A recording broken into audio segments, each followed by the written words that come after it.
Hello everyone, I am Tessellating Hexagons back with some more Master Quest. You see that room over there? We did that room and a couple of others in the last episode, and frankly, fuck that room.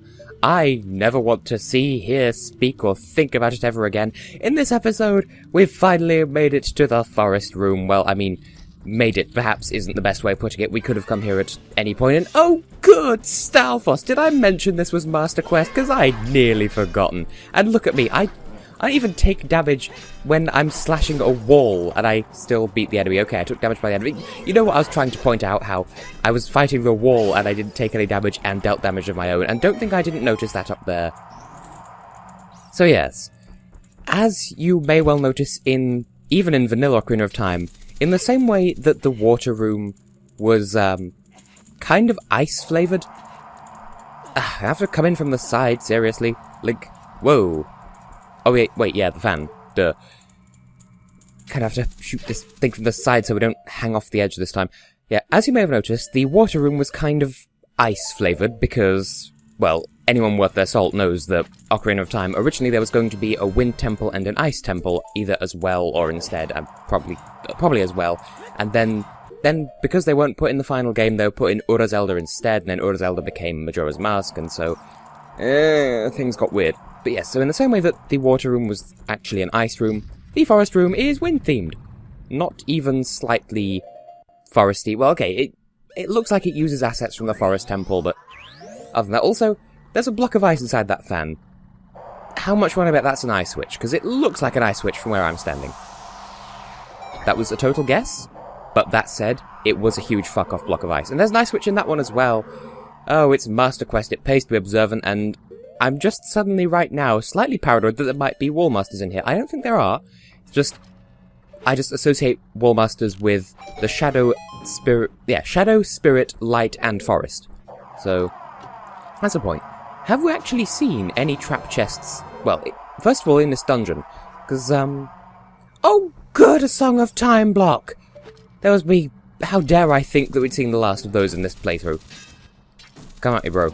I will just stun you in place, apparently. I forget what I was going to say already. Probably should keep out the hook shot, actually, or long shot, whatever. Yeah. I feel like the bombs aren't affected by the wind. Yeah, I didn't think so. Well, maybe it was a miscalculation bringing that fucker to life, because we're going to need to use the butter shoes, and I just realised I'm at a slight disadvantage because I can't see when the fans are activating. Because, I mean, I can't see and I can't hear, because... Okay, wow. Wow, that was a highly impressive combo. I have to give that particular BMOS credit for that. It's BMOS, isn't it? It's been a while, I'm sorry. But look at me, I have a mirror shield, you can't zap me. Why are you still doing me damage even though I had my shield up? That's offensive and racist, and I am #triggered. Seriously, why am I taking damage? I have my shield up. Shield equals instant invulnerability in this game, and I refuse to brook any arguments on the matter.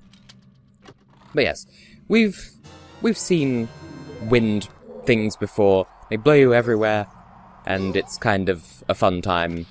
Well, you need the iron boots to not be blown by them, but given how many gaps there are on the floor here, you kind of need to keep the butter shoes on. Plus, I think the wind only affects the highest layer of the room. And the thing I believe I was saying before is, have we seen any trap chests? Because certainly in Vanilla Ocarina of Time, there were chests that freeze you. Like they allow a blast of ice, and that's... like, that does you a hurt. Like, there is hurt in this chest. It's a painful chest. And seriously? I hate it when that happens. That's the thing that I hate the most about BMOSs. Where sometimes they go down in one hit. And sometimes they take 2 hits. It's always it's always 2 hits at most. But sometimes they only need 1, sometimes they need 2. And that bothers me because there's almost some rhyme and or reason to it. Because the idea is, oh, they don't like getting smoke in their eye, so hit them when the eye is nearest to you, but the second bomb always kills them no matter what, so, not quite sure what the deal there is. Now I kind of want to hear a version of Belgium's Eurovision song this year, Laura Tesoro's What's the Pressure, except instead of What's the Pressure, it's What's the Dealio, and that wouldn't fit at all rhythmically, so yeah, that'll be fun. Now before we even do anything else, I want to shoot this fucker with a bomb, because you can shoot people with bombs, and it's looking like I need to get onto this pedestal when that fan's not running, which is now. Link. Okay. and then put the iron boots on while we're definitely on here and not walking on air. Okay, good, now we're just free to play the developer's favourite song, yay! Oh, do I sound patronising? Sorry, it's just I liked the Song of Time before this game happened. Now, unless I'm quite mistaken, oh, it's an Armos! Huh. The way I said that reminded me of Pokemon Stadium, where if you have the commentator turned on, whenever you send out a Pokemon, as I recall, 8 times out of 10, his comment is just, oh, it's a so-and-so, and then it's like the name of the Pokemon. And so that's just... I'm just surprised that the solution here was an Armos, and much as I'd like to see what happens if I treat this room like a kill room and kill all the enemies, I would prefer to just bank my success and run. Now, at the time of recording this, I've recorded the last 2 episodes of Spyro the Dragon, Spyro 1, the other LP that was going on... well, okay. For those watching this in the far future, if such people exist, I had 2 LPs going on alongside this one, another Code R, which started when this one started, and Spyro the Dragon, which will end when this one ends, because this LP is about the same as the 2 of them combined. I'll carry on this thought in a moment, but for now, let's summon a sage. By the power of kindness, I summon Saria, Sage of Forest. The forest barrier's dispelled. Hurry up, Tess. Ah, delightful. It's a shame that Jen never got around to recording her lines, but that's okay. As you can see, I found a workaround. So yes, at the time of recording this, I've recorded the final 2 parts of Spyro 1, which was the LP happening at the time of recording this episode, and that's episodes 13 and 14. And it's looking like there's going to be, I think, this and maybe 1 or 2 more episodes after it, because, I mean, we're about 7 minutes in now and just going into the last section of Ganon's castle, and then I'll be doing a little bit of faff afterwards, because I want to show off that one thing in Goron City, and also the Kakariko Village reward for getting all the Gold Skull Chulas, and there's one other thing that I want to show off as well, and then there'll be the endgame, and I feel like that'll take, by all rights, 1 episode, but possibly 2. Anyway, that's so the Lightroom. I saved it till last. A lot of people want to do it first, but can't, because of course there's that pillar in the way, and we just destroyed the pillar, so let's... Fatti avanti amore, and oh look, oh wait, hang on. No, okay. I was going to say, maybe we have to fight the enemies in a specific order, but no, we don't. I'm thinking of all things, Paper Mario, because there are some puzzle rooms in that where the game is quite insistent that you beat the enemies in order from smallest to largest, or lightest to heaviest, or weakest to strongest, or something like that. And I would have felt slightly, I didn't even realize this was a kill room, I would have been slightly peeved if they'd found some way of like playing the doo-doo-doo-doo-doo sound effect, and then having that be, oh, congratulations, you beat all the enemies, that means that the door's going to lock itself instead of unlock. Because that seems like a very Master Quest thing to do. Did I just get turned around? No, I didn't, okay. So, as you could tell, in the original, there's a Triforce crest here, so we'll play Zelda's Lullaby, and that'll clearly open the door for us, even though we need a key, and we have 2. By the way, I still don't know what to do with that spare key from the Water Temple. I am fairly sure... Thank you. I thought it didn't react for a second then. I'm fairly sure that, yeah, that's to trick you, because if you come in here before you have any keys, you're supposed to think, oh, this is going to be a key, and then it's not a key, and you're like, what the fuck? Well, we have keys, so shut up. Is this against the timer? No. Okay, in Vanilla Ocarina of Time, this room is a silver rupee room against a clock, for some completely arbitrary reason. And are there firewalls in here? I feel like there might be, and... fuck it, I'll just use a bomb chew, I have plenty of them. Yeah, unless I'm mistaken. Okay, that was an even grosser miscalculation. Jesus Christ, that bomb chew. Unless I'm misremembered, I'm fairly sure that I still have a leftover key for the Water Temple. Why can't you just boom in the vicinity of the thing? Take it and die, please. This is weird, just this surreal offering of... There we go. Just Link offering this bomb to this sky deity. So yeah, we have firewalls, so I believe... Yep, hookshot target. So, it wasn't all for naught for which I was doing that thing, and... I was going to say, wait, we still have a leftover key, but we have a locked door here, so... In the span of about 3 minutes, we've completed the light section, and what? There isn't a barrier seal thing. There also aren't any pots, so we can't replenish our magic, and... Can I help you? Can I seriously fucking help you? Just sitting there on the bloody side of... Blah. Okay. So there was also going to be a light temple in earlier builds of this game, and I'm guessing one of the themes of light temple was illusions, because look, there's a wall. And I believe, like in the original, this is just this is a wall you could just walk straight through and carry on and keep going and get to the... Because there's a room identical to this on the other side, on the far side, and that's got the actual barrier in it. But, there's a switch in here somewhere, because otherwise how would you turn off the... There we go, it's inside that one. I suppose the clue is that there's a thing you hit with a sword on this side, so there's a thing you hit with a sword on this side as well. Perhaps we can see it... Yeah, you can sort of see the top of the crystal switch there. Well, yeah, that wall isn't even there in the original, you can just walk straight through. There's the real barrier. This has been slightly elongative. Is that should be a word, for it's made the episode longer slightly. I do like that touch, because I'd imagine that it especially in Master Quest, because you can't just walk straight through. I'd like to think that it maybe throws off some players. Anyway, final sage summoning time, Town Pants. By the power of patience, I summon Hyrule, the Sage of Light. The light barrier is dispelled. Hurry!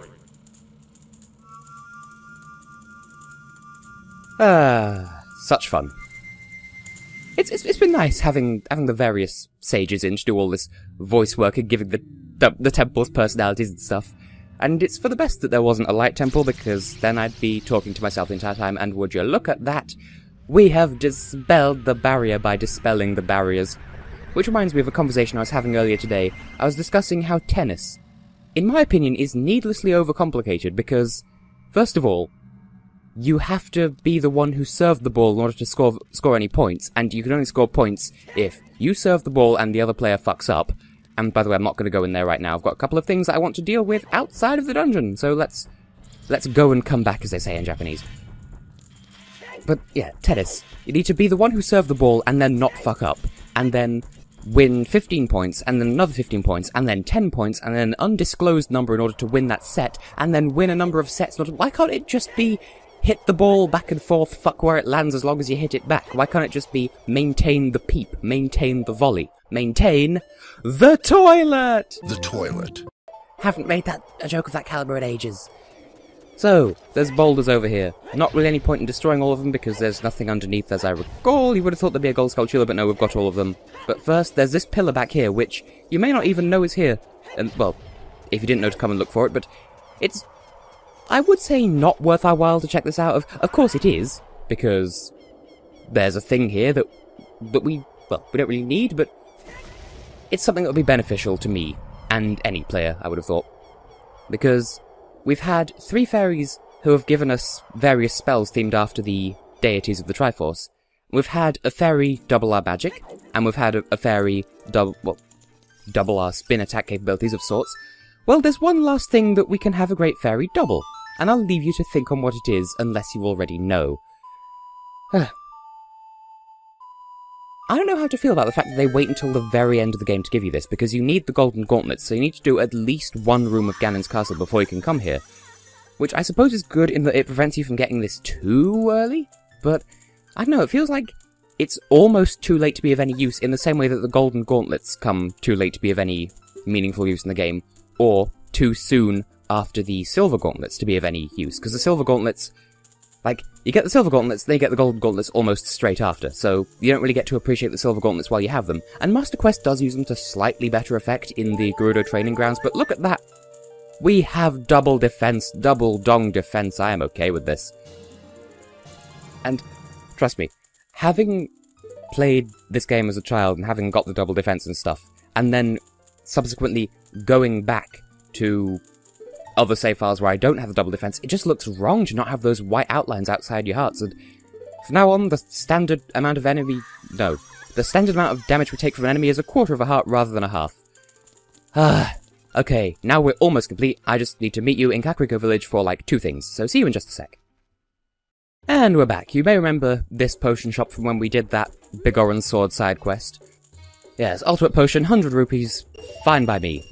So there we go, we have a blue potion. This is the only place you can buy it from in this game, I believe?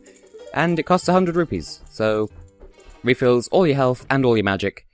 But I think it's all your health anyway, because it certainly is in the Wind Waker. It's kind of broken in the Wind Waker as I recall, but then again, it's the same degree of brokenness here. Huh. Anyway, I would cut away, but we've got to get our reward from the Skulltula family, don't we? Because you've healed your soul. But first I want to talk to all the others, just in case there are any that I missed, 'cause I don't feel like I did, because we got the, I believe, 2 wallet upgrades, a heart piece, some bomb chews, and the Stone of Agony, in no particular order. The thing that rumbles when I'm near a secret. But in the 3DS version, that's the Shard of Agony instead, because that's, because the 3DS can't rumble. And as I recall, the Stone of Agony is completely useless in the Virtual Console release, because of course the Wii can't jiggle. Well, I mean, the Wii Remote can vibrate, it's just the game can't give an output that would result in the Wii Remote vibrating, because it's a game designed for the N64. You know what I mean? Here's our reward. Infinite money.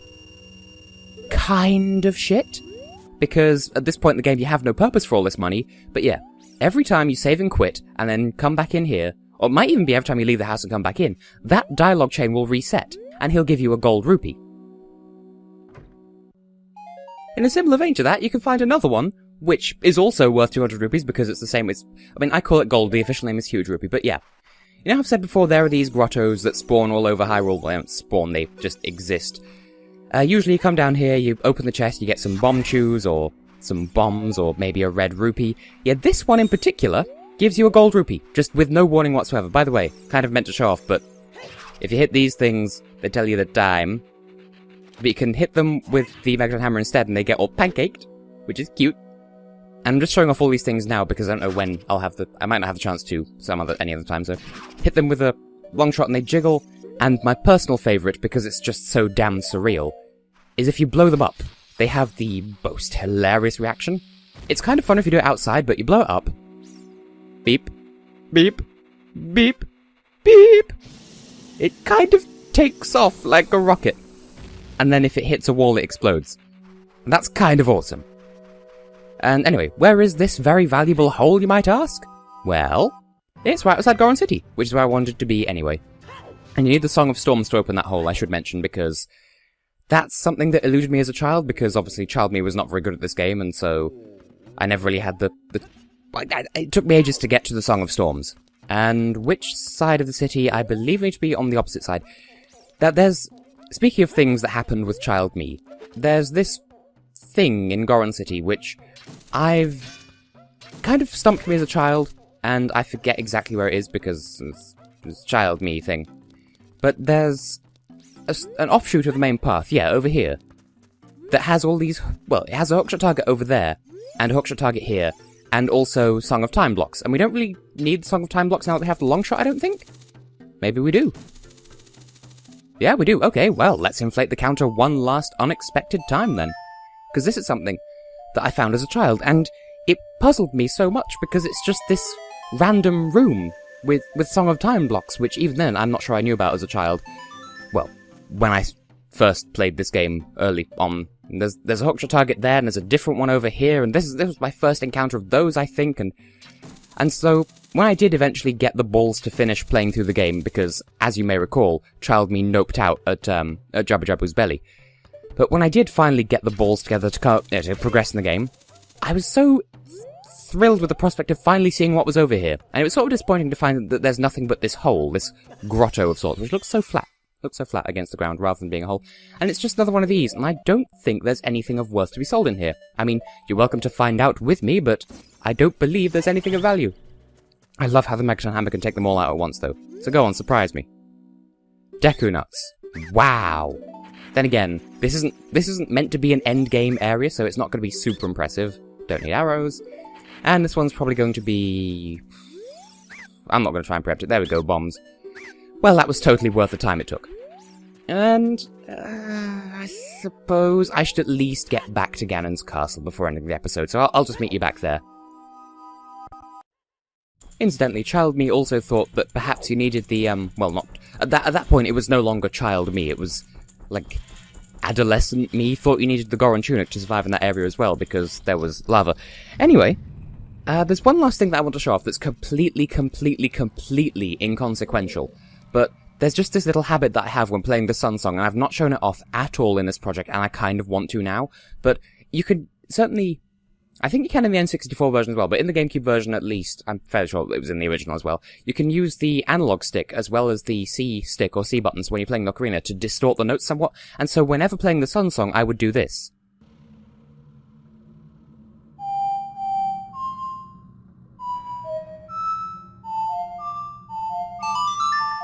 Which, what that is me pressing the control stick up, down, no, down, up, up, in accordance with each note. So, it distorts the song in a different way for each repeat of the same 3 notes, and then I play the song normally, because if you play the notes distorted, the game doesn't recognize as you having played the song. So you can't use distorted notes in the Scarecrow song or whenever musical stuff appears on screen either. It's just a fun little thing you can do. Anyway, I've been able to continue to be Tessellating Hexagons, and then, in the next episode, I'll learn how to talk, and then we'll head in through this rather dangerous-looking mouth and take on the horrors beyond, and it may well be the last episode, if not the penultimate one. So, onwards to that, I suppose. See you then.